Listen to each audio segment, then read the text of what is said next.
want to welcome everybody who's in attendance today for the Making Extra Money Working Off Duty Can Cost You webinar, which is being brought to you by Off Duty Management in our sponsorship with the FBI National Academy Associates.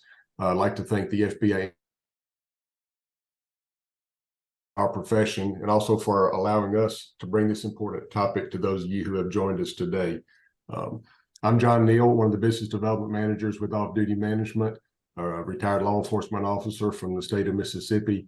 And I served my entire career with the city of Ridgeland, Mississippi, which is just outside of Jackson in the center part of the state, and was blessed to have spent the last 7 years as their police chief. Of course, like so many law enforcement officers, I had the opportunity to work numerous off-duty secondary employment jobs when I was a young cop. And one thing that I never gave thought to was the protections that I did while working these jobs, while performing some security-related functions.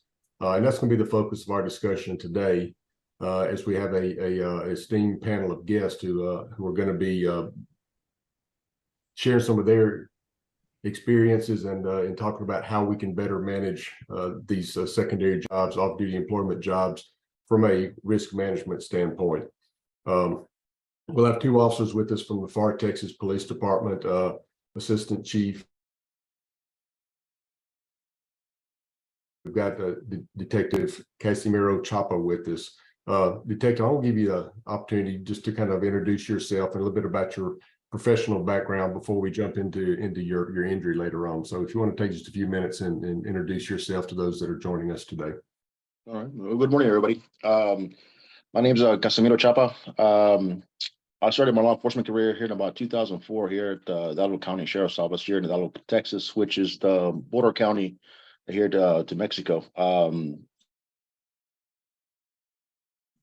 It was a whole different career path, that I never have taken before, and it encompassed so many things that I was able to apply, what I thought I would never use into this career path, and and as I say, the rest is history. I did progress, up to sheriff deputy. I did get a chance to move on here. This August is 12 years. I love this department. There's so many things that I've been able to accomplish, to challenge here, and it's still not over for me yet. And one of the biggest keys, I think, what I've enjoyed about this department is there's so many details here that, like I've told many prospects that do want to come to our department. They ask, "Wait, what about this department? What is it different from this one or from that?" Check if you want to. It all depends on what you want to do. You'll determine how much you want to make. But I've always loved it.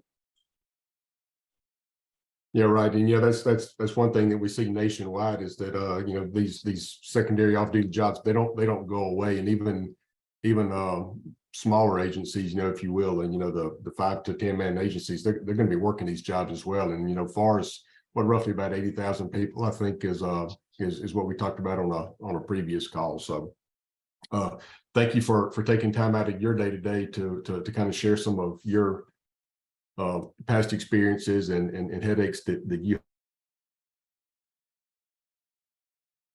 also on our panel. We've got Mike Raines. Mike's a retired Texas Municipal League intergovernmental risk pool expert who's got an extensive amount of experience dealing with risk management claims and government work. Mike, I want to give you the same opportunity to just kind of introduce yourself to those who are joining us. I'm the luckiest person in the world.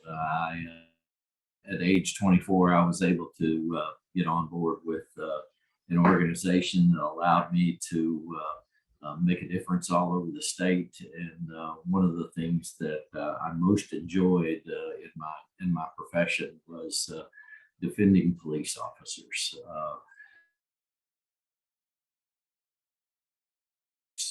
And for liability and property. So that gave me the opportunity to be involved in many claims and lawsuits that where cities and officers were defendants, and I was able to get to know a lot of the police chiefs, sergeants, lieutenants around the state through not only defending them but training them.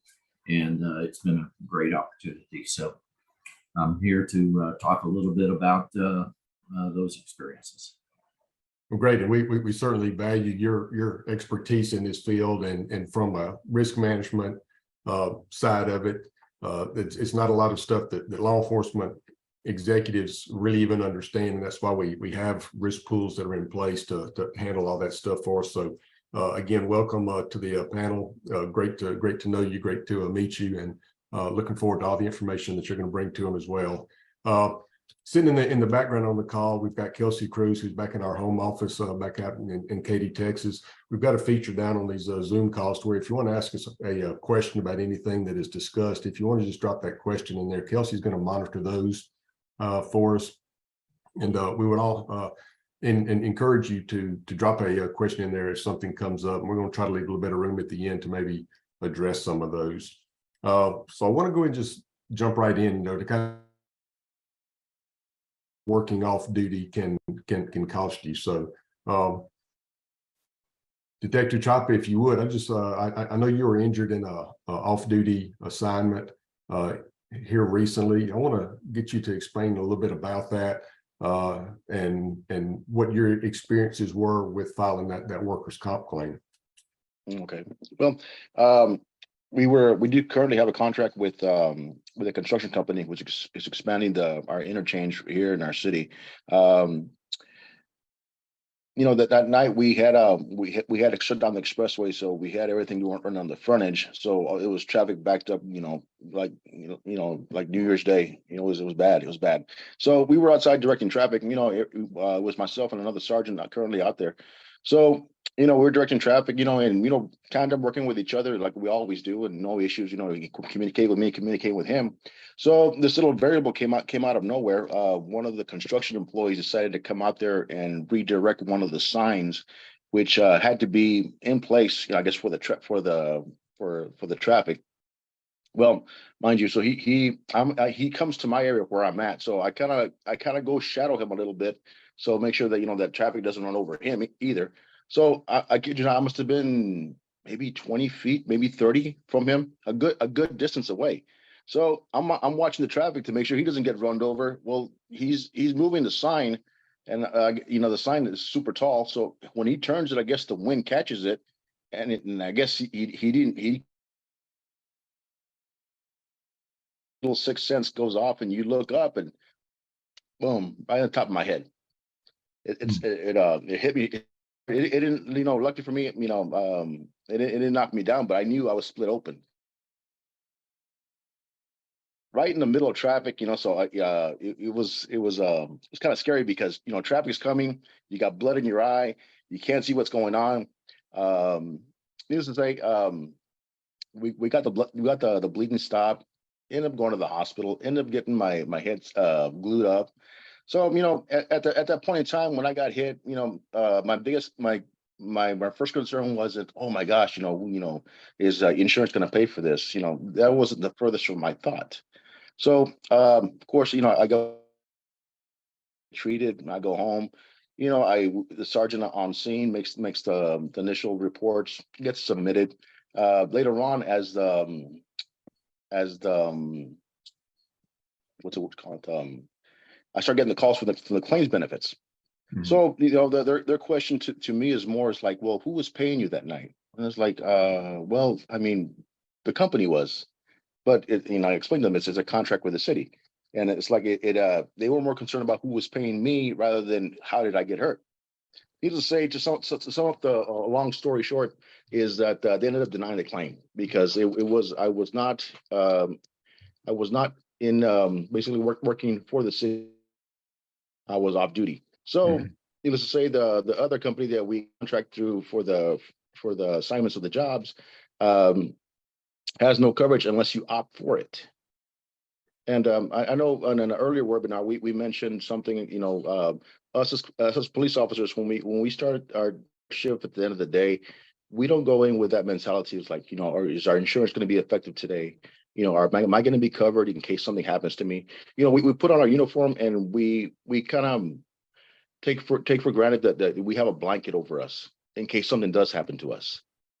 That we put that towards the back burner. because we have a job to do, and the last thing we want to be thinking about is, do I have benefits in case I get hurt? So needless to say, everything was denied on for me. I ended up with and I had to pay out of pocket for everything, and it was a sad feeling, to know that you try doing something to make sure somebody doesn't get hurt, and like the whole saying goes, no good deed goes unpunished. Right, and that's the last thing at the end of the day. You're worried about getting your health back in order, and then once you get back up on your feet, you realize that you didn't have any protections out there because of this vendor that y'all were with at the time. It was obviously something where you had to opt into it, and young cops, they just don't understand that kind of stuff. They think when they have the uniform on that they're going to have those protections in place, whether or not they're on duty or working some type of an off-duty assignment. I see Chief has joined in us as well. Chief, you were firsthand on the boots on the ground during this injury and what the city had to go through. So with the injury that was sustained by Detective Chapa and the obvious loss of work hours in addition to his mounting medical bills, what were some of the surprises and challenges that the department faced once they found out that these protections were not in place like you thought that they were? Well, John, first things first, I do apologize. I'm having a little technical issues. My camera is not up, but it was an eye opener for us. As a department, we always look at entering into contracts with vendors to make sure that our staff is taken care of. And when Detective Chapa got injured, I figured, okay, the sergeants, we have a process. They documented the incident, documented the report, forwarded it to us. We sent it to our risk management, and then for them to say, hey, you know what? No, we're not going to cover it because we have a contract with the construction company.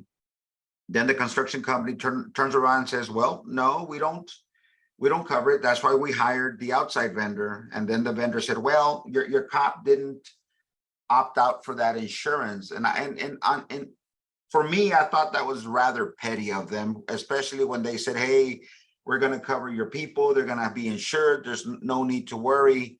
And then come to find out that our staff wasn't. So it was a very big eye opener for us. Automatically, we jumped to see, okay, how can we correct this? How can we make this better? How can we take care of our staff when they're out there working and not covered by the city? Right.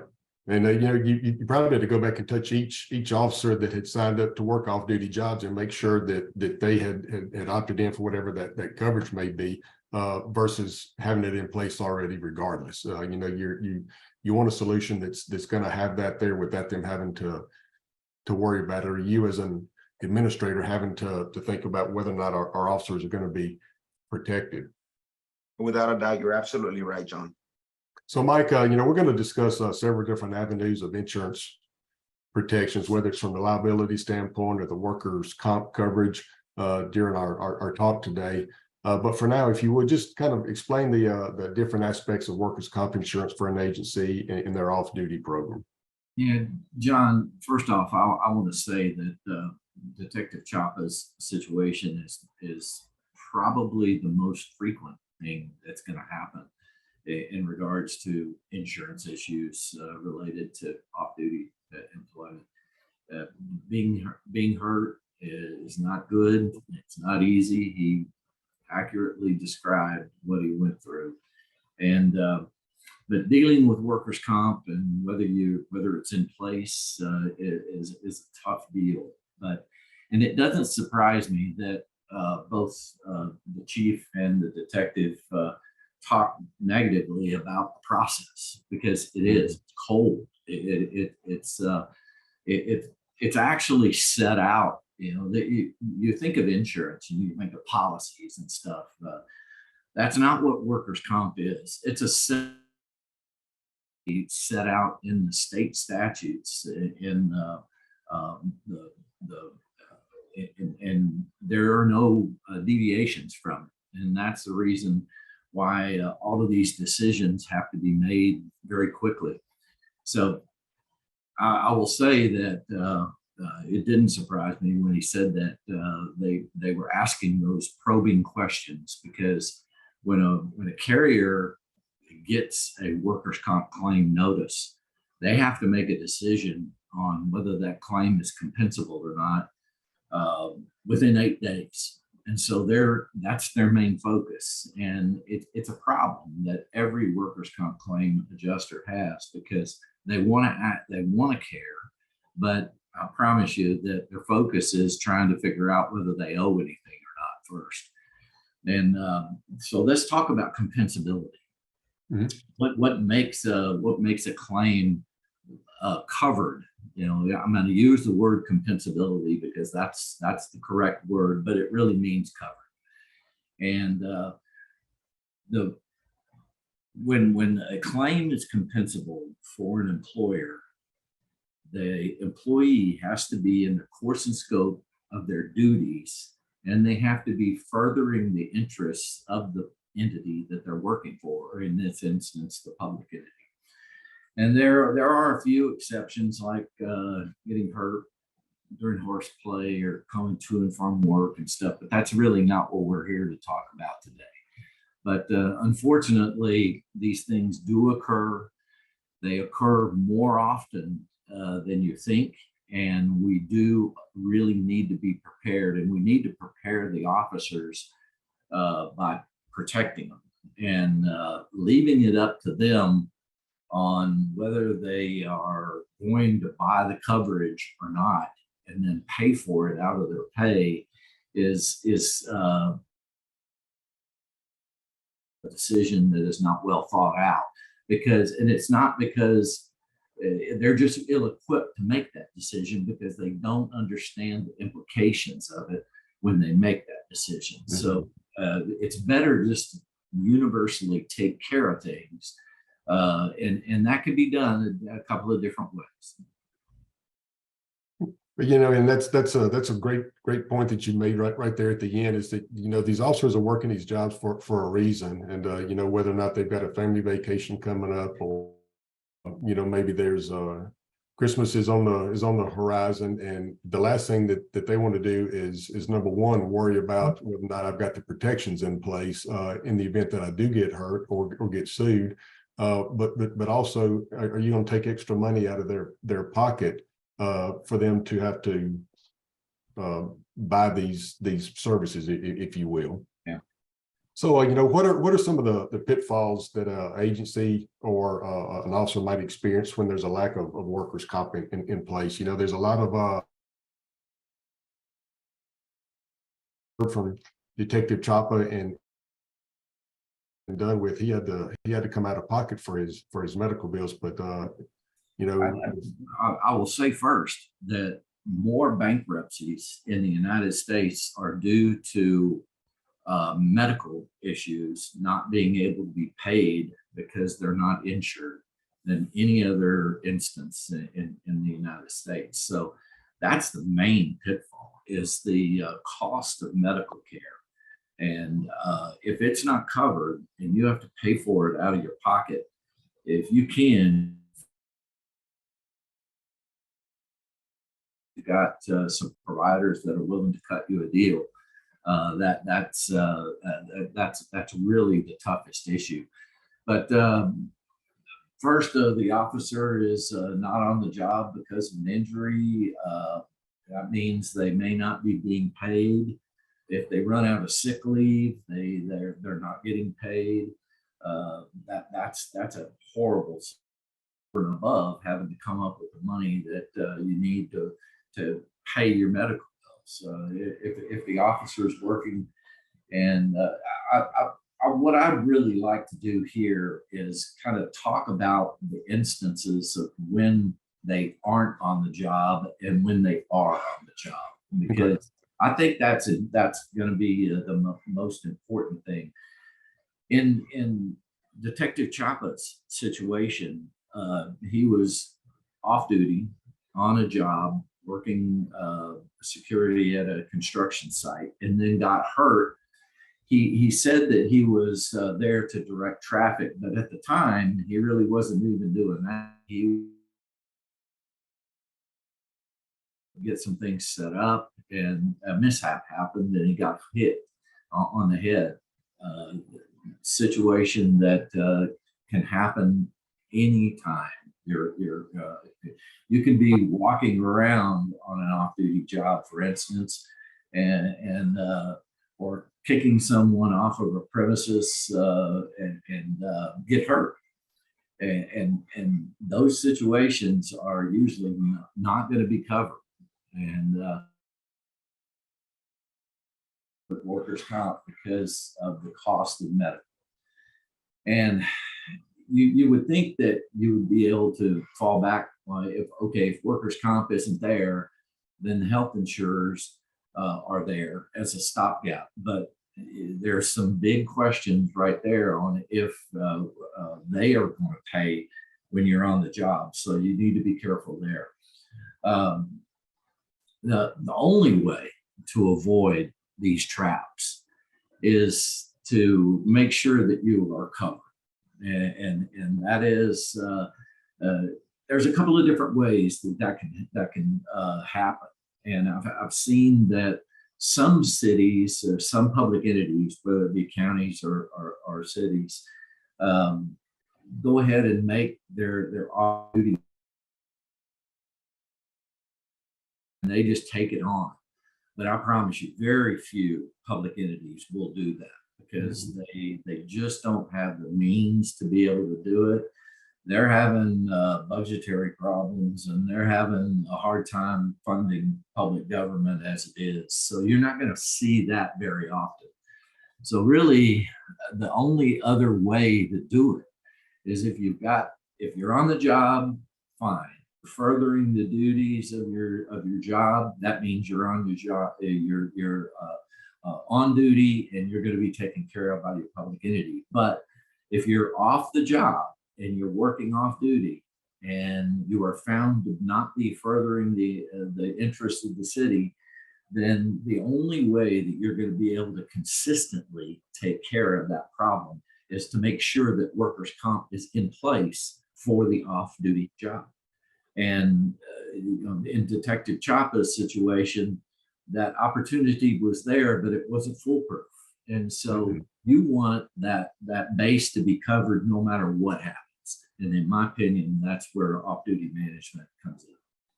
Yeah, and you make a lot of great points there, Mike. And Chief, I'm going to throw it back on you here for just a second. So after the injury to Detective Chapa, and realizing that those protections weren't in place, obviously in a perfect world, hindsight 2020, everybody would have checked on that. But what was the overall reaction from within the department, knowing that the officers may not be protected in further jobs, and what remedy RPD look at to keep this from happening again? I was hearing Mike's comments, and I was looking at the panel. I mean, there's a lot of law enforcement managers that we know that workman's comp kicks in when it's color of law action. And when we went with this first company, it was sold to us, hey, you guys are covered. Your troops are taken care of. So I'm not gonna lie to you, it did make me upset. It takes a lot to make me mad, but that really bothered me. So from a management perspective, what we had to do is we had to take care of our staff. So, like any good manager would do, we started looking for different vendors. And I wanted to make Detective Chapa had to go through. We reached out to a different vendor, and luckily we were able to come across off-duty management, and to now, you guys have definitely fit our needs when it comes to the insurance coverage. And not, and I hate to use these words, but not nickel and diming our troops for every little thing, whether it be the payment scale, when they get paid, how they get paid, or to add insurance coverage. I can honestly tell you that I'm very happy with the response that we've gotten from ODM on these areas. You know, Mike, we've talked a good bit about the workers' comp issues, and you even said earlier that so often these injuries that Casimiro sustained are pretty frequently not injuries that are done in some type of all action. Usually it's, you know, they step off a curb, they step in a pothole in a parking lot, twist an ankle, and those are the ones that are going to knock them down for, you know, 4, 5, 6 weeks. Sick time built up, or the workers' comp protections in place, you know, it could be devastating for our family. Just like you said, world's not going to give you a break on those medical bills. They're going to keep on coming, and when it falls back on your personal checking account to make sure that those are satisfied, it could be devastating for our family. You know, we've talked a lot about workers' comp issues, but another key component to a solid program is the need for insurance. You know, sadly enough, we live in a sue first environment, to where anytime somebody feels like they've been wronged, instead of coming to the chief there and saying, hey, how can we work this thing out, they want to file a lawsuit first thing. But everyone gets named. You know, it's not just going to be the officer that's there. It's going to be the agency that's named. It's going to be the agency head, but also when they're working that private entity that they're working for as well too, because they want to come after them for some relief. So I want to give you the opportunity now just to kind of talk about the necessity for the liability protections from a third party vendor. Yeah, from a third party vendor, most what I've seen out there is that off-duty officers are usually considered a 1099 independent contractor. There are so many departments out there that just, you know, the off-duty management of it is left to an officer, or maybe a union person, or whatever it might be, to organize it for the and some of these organizations are quite large that do it that way. But when they're independent contractors, they're responsible for everything on their own, and that is can be a really tough deal. But let's first talk about the nuts and bolts of a liability claim. When an officer when a claim or a lawsuit is made against them, I'm going to back up and just go to the basics, because I want to make sure that everyone that's listening understands that they don't need to just say, oh my gosh, I've been sued, or there's a claim, and just sit on it. That's the worst possible thing they can do, especially if it's a lawsuit, because you only have a certain amount of time to answer that lawsuit. And if you don't answer it in that period of time, then all of the facts are deemed to be true, which can be horrible. So, but bottom line, you can avoid all of those pitfalls by making sure that the notice of claim or a lawsuit is given to the person within your department that's charged for that. And Chief, I'm kind of making sure that I'm talking to all of the leadership that might be on this call. Make sure that y'all talk about that in your, whether it be in your roll call meetings or in your leadership meetings, that you've designated one person that can be the traffic cop for these kinds of situations. And then that person will be responsible for sending that claim or lawsuit to a risk manager or someone within the public entity that's in charge of taking care of that. So that's kind of the nuts and bolts of it. And once that's happened, we'll talk a little bit about what the insurance companies and how they react. But let's go back and talk about force and scope a little bit more, because under workers' comp, talked about you're in your course and scope if you're furthering your duties, if it's directing your actions, and you're furthering their interests, then you're being a police officer. When in liability, we get into this notion of color of law, And that means that in the off-duty employment world, you can start off as an independent contractor or just a regular person that's working for Walmart or whoever. And you, if you see a breach of the peace as a police officer, as a commissioned police officer, you are then duty bound to react to that. And when you do that, you are crossing a threshold of acting under the color of law. And when that commission it was given to you by the city of FAR, then you were working as a police officer for the city of FAR. So you were then acting as a duty officer, okay?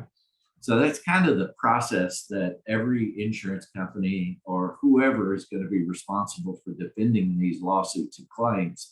The first thing they're going to ask is, was this person in their course and scope? And then they're going to go through what actually happened. And then they'll say, okay, this person was acting under the color of law. They were a police officer.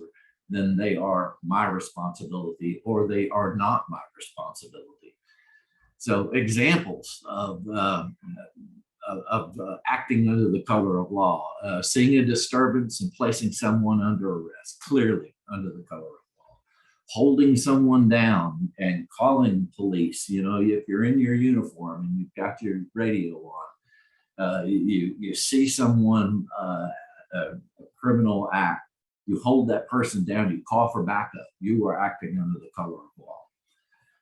If you're just wearing your uniform, is not an example of acting under the color of law. You have to take actions as a police officer to be a police officer. Kicking someone off of a premises at a wedding or a high school sporting event or something like that, you're not acting under the color of law. You're acting as a security guard, okay? So those are some examples, and I hope that this discussion kind of generates some questions out there, because when I've been in front of police chiefs, speaking at the police chiefs in a conference over the past few years, when I get into this kind of stuff, they all start asking questions. So I'm hoping that this generates a few. But the public entity carrier will usually, if even before they understand everything about the color of law and what the facts are really going to show, most public entity carriers will start a defense off. But what they'll start the defense off under a reservation of rights letter, which means they are providing a conditional defense. They'll hire a lawyer, they'll answer on your behalf, but they're going to give you this letter that says that if we find out that you're not actually in your course and scope, it's back to you. And as the case develops, wind up with a defense. So that's kind of how that process works. Now let's talk about the private employers. If they're hiring a 1099 employee, an independent contractor, most of these companies will not initiate a defense. They're profit motivated, you know, and they're going to hold back, and so are the insurance companies that are defending these contractors, these big box stores or whatever. They're going to play chicken with the public entity carrier or the public entity themselves, and kind of force them to step up to the plate, is what I've seen. So you're not going to see many of the contractors or their insurers start off a defense even under a reservation of rights letter, is what my experience has shown.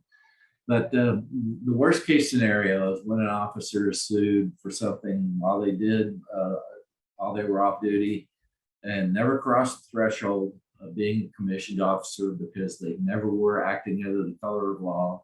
The private employer provides no coverage.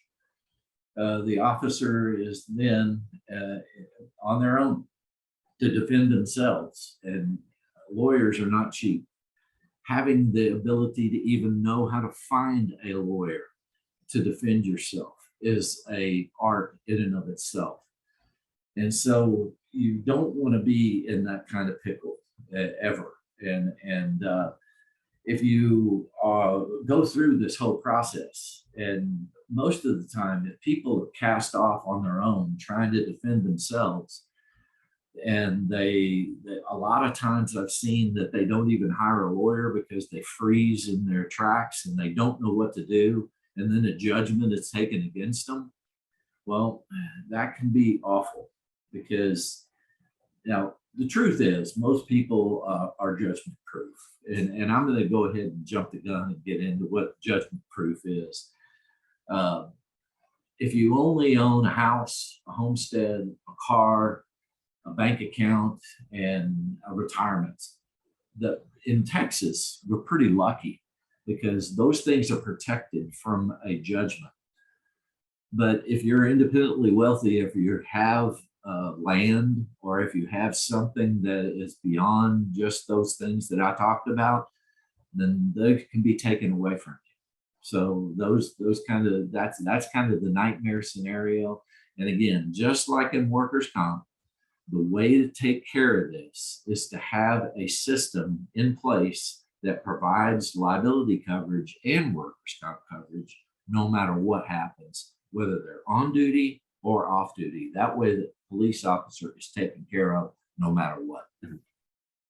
Yeah, and you mentioned some things during that discussion there, and speaking from the state of Mississippi, we've got a law that's on the books here that these private entities, when they hire a law enforcement officer, even as a 1099 contract employee, they must have a insurance policy.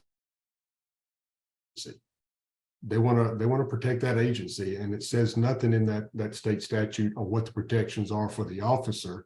So, if an officer reads that statute, he may think that, I'm going to be protected of the city's protection because that's who I work for. That's where my commissions are held there. So There's need to get some better lobbyists. right, yeah. So that's one of those blind spots that we often talk about, is that if you don't understand how this wheel rolls and how the makeup of the insurance component is, you may go into it blindly and just think that I'm going to be protected because John, most people don't know. I've lived in the insurance industry for most of my adult life, and I know this like the back of my hand. But the thing is that common folks don't understand this, and they're not supposed to understand it. So it's incumbent upon the leaders of folks like police officers to make sure that these bases are taken care of, so that their officers can, so that they can concentrate on what they're supposed to be doing, whether it be off duty, whether it be on duty. That's their job, not these ancillary things that we're talking about. We need to make sure that they are taken care of and are covered.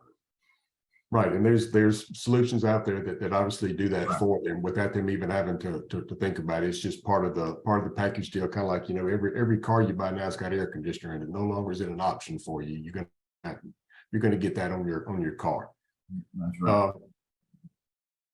Detective Chop, I want to come back to you for just a second. Frequently officers, they're unaware of this workers' comp component of insurance protections and that need for the liability protections, just like we've been talking about.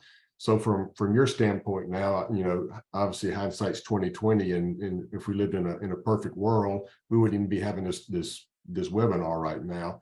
But what advice would you give to the rank and file officers who are working these jobs, that when their agency starts looking for somebody to manage their jobs program for them, what is it that they need to be looking for from your standpoint that would have made your situation much easier to manage? Well, in this case, like the previous company we worked with, like the chief mentioned so eloquently about the nickel and diming, a lot of us out there when we do opt for a job, it's because we're trying to afford something, trying to get something extra, trying to help our families out. So the nickel and diming, it comes into play and it starts chipping away at what you can make. So any company that out there is trying to get you for everything that they can, you know, for every little ounce of protection that you may need. I mean, it just, you're not going to think about it. You're like, you know what? I don't need it. I don't need it because I've been lucky so far. And you need something out there that's going to be in play. You know, like I said, that night I was out there, I had no idea I was going to get hurt. I had no idea that, you know, if I did get hurt, I was going to have to, you know, worry about claims. It's a blanket that, like I said, that, you know, that every officer that does go out there to any duty needs to know that the company has for him or her, because it can happen. It happened like that to me. And trust me, that's the last thing you're thinking about. That's the last thing you're thinking about. And then when it comes finally, you know, it comes full circle, and you realize that the bill's at your door and no one else's, it makes a huge difference. And I'm just very thankful that, you know, the injury it wasn't worse than what it was. It could have been something where, you know, I could have been run over, you know, something where I was still, you know, laid up in bed to this day. And, you know, then all of a sudden, there goes your mortgage, there goes your job career, and, you know, and not having any kind of coverage to help, you know, you and your family out, you know, all of a sudden it turns into a nightmare. Right, and you know, thank goodness you're on the mend from yours, but just like you said, with just even a little more nugget thrown into your situation, it could have even been much more tragic, with a career-ending injury or loss of life or something like that. And if you got a piece of wood knock on you, thank goodness yours wasn't any worse than it was, but it was bad because you still had to dig into personal finances just to make it right at the end of the day. And like I mentioned, you know, it's the insurance aspect of it. A lot of us don't think too much about it. We know there's something in play, and a lot of us don't ever look into it as far as, you know, the fine details of what it will cover. And, you know, not until you're in the thick of it, until you realize, you know, when the companies are asking you, you know, who paid you? You know, what does that got to do with my injury? Mm-hmm. Who paid you? You know, when when that questions come up, you know, all of a sudden, you know, you realize it's not about, it's about it's an ugly feeling. That's all I can say. You're not being taken care of, even though you were out there giving your best to make sure that the job was tended to, as you know, and I don't know. It just I think about it now. It's just like there's so many other questions I will still ask today. You know, just to ask. Be covered with what you know, what can I expect, you know, because a lot of these guys don't look into that, you know. I know a lot of us that don't. And in that situation, because you weren't covered, everybody's looking for a way that they can remove themselves from your situation. Nobody wanted to step up and say, hey, this one's on us. We're gonna you now. So how can agencies better support their officers in terms of insurance coverage and risk management, and those who are currently using somebody to manage their program for them? What is it that they should be doing to make sure that the officers are protected with these issues that we've been discussing today? You know, John, you brought up the question that you post on Detective Chopper right now. From an agency perspective, now that was a terrible feeling, knowing that he went from our city risk management to the company risk management, and ultimately the third-party vendor that said, well, he opted out, he's got no insurance. As you know, the one thing I learned, and I will take responsibility for this, is we got to do our homework. We got to get better at putting these companies' feet to the fire. You know, when they tell you, hey, this is what we sell, this is what we provide, and they don't give you the full information of, but the officer's going to have to pay a cost for it. That's not right. And Detective Chapa is very, very accurate when he says that, you know, any police professional after hours to put their life on the line for an off-duty job, you know, they're wanting to get some extra money for their family. And from a management perspective, a company perspective, we gotta honor that, and it's got to be our responsibility to make sure that the company or third-party vendor that we get keeps their word on the promises that they make. Right. So true. Mike, you talked about it earlier. I want to, as we're starting to wind down, as I've got about 10 or 15 minutes left to go, I want to encourage anybody out there, if you got a question that you want one of these panelists to answer, please just drop it in that chat box down there under the Q&A tab. Kelsey's watching those for us. But Mike, let's play worst case now. Somebody gets served notice of a lawsuit. What is it that they should be doing from the officer standpoint as well as from an agency standpoint with how they handle that notice? I think that before I say that, I would like to add on to what Chief Rolis just said. Life is nothing but a bunch of experiences, and getting past the learning curve is sometimes tough. And making sure that you're asking the right questions and stuff like that, Chief, is usually a byproduct of experiences, and y'all had a rough one. And now what on us, and that's the reason why we're having this webinar today, is to make sure that we point out these key issues and the things that you need to be asking to make sure that your officers, Detective Chapa, you're taking on an extra burden to make sure that the questions that you're supposed to be asking. That ain't your job, really. That your job is to be a police officer and a protector, and we're the ones that are in the police leadership and in the ancillary value added organizations that are out there that are teaching everyone what they need to be doing. That's why I'm a consultant right now. I want to make sure that I help folks, and I'm speaking everywhere I can on this issue. I hope I get to go back to the Police Chiefs Association and talk to them more about this stuff, so that more folks will be exposed to these kinds of questions that need to be asked. But when you're left without coverage and you're left on your own and you're in an unknown environment, you're bound to mess it up. And you're not going to know how to hire lawyers. You're not going to know the questions to ask. People are going to be taking advantage of you. And when that happens, bad things will happen to a defendant or a person that is supposed to be taken or is injured and is trying to figure out how they're going to pay for their workers' comp or for their health expenses on their own. And that is there's no advocacy groups out there for those kind of people, because the insurance companies are not taking care of you. If you're not on duty, your employer is not taking care of you.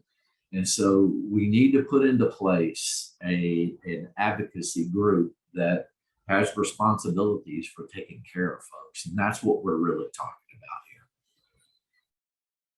I'm going to jump up. We had a couple of questions that pop up, and Mike, I think this one will probably spin off on you or the chief. But question was, are our officers covered if their secondary jobs are scheduled and paid through the department?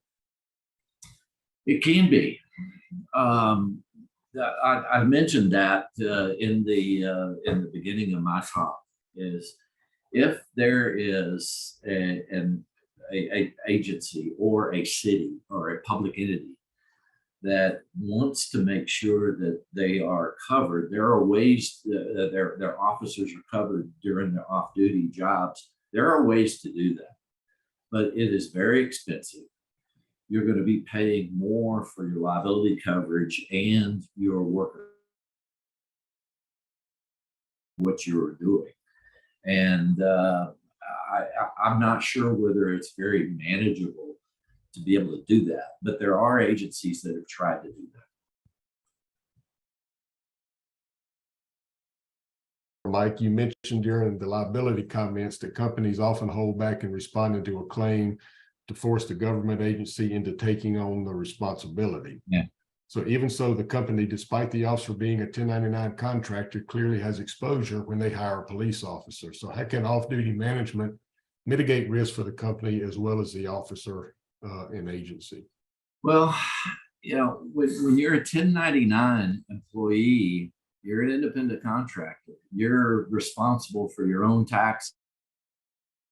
You're responsible for their own actions. This means if an off-duty officer is negligent in some way and harms someone, they're supposed to be responsible for defending themselves, unless that contractor or that off-duty employer takes on the duty of taking care of their off-duty employees. What I'm saying is that most of these organizations, sheriff's deputies and police officers, are not doing that. The off-duty officer is happy to get the pay, and they're happy to have a secure. No one's really paying attention to that, and it's really hard to say this, but it is the off-duty officer's job, if they're in that kind of situation and they're really in a independent contractor situation, they go out and they make a deal to go to work for some company on their own, well, then they're supposed to be asking those questions.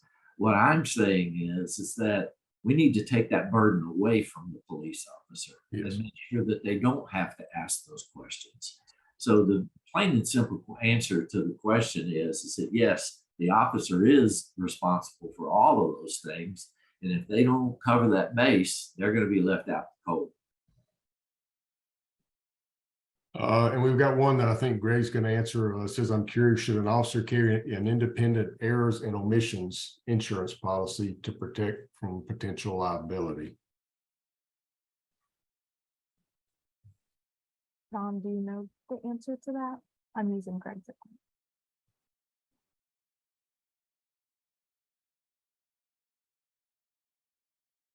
I'm sorry, Kelsey, what was that again? I'm currently using Greg's account. He's not on, so. Okay. Well, is the question, if off-duty management, that company, what kind of coverage do they provide? Is that what the question is? Well, it just asks, should an independent policy, I guess, on errors and omissions be purchased to protect from potential liabilities? Errors and omissions is a common type of coverage that exists, but that is usually not the type of coverage that covers these types of actions. There's specialty coverage, but really when an off-duty officer is injured, they need workers' comp coverage. There are two types of workers' comp coverage that exist. There's public entity workers' comp coverage, and that's set out in the labor code in one section, 504 is where that is. And then there is private sector workers' comp coverage that is set out in a separate part of the labor code.